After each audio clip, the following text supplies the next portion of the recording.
মেয়েদের জীবন বড়ই অদ্ভুত।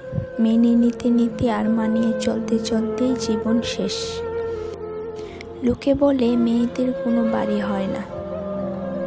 সত্যি বলতে মেয়েদের ছাড়া কোনো বাড়িই সম্পূর্ণ হয় না। বিয়ের পর সবাই জানতে চায় মেয়েটি বাপের বাড়ি থেকে আসার সময় কী নিয়ে এসেছে, কিন্তু এ কথাটি কেউই জানতে চায় না সে বাপের বাড়ি থেকে আসার সময় কি কি ছেড়ে এসেছে।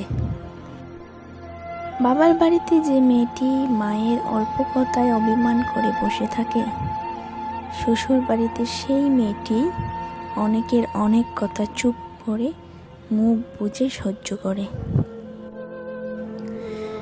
মেয়ে হয়ে জন্ম নেওয়া যতটা সহজ, মেয়ে হয়ে জীবন কাটানো ততটা সহজ নয়। মেয়েরা চাইলেই নিজের সব স্বপ্ন পূরণ করতে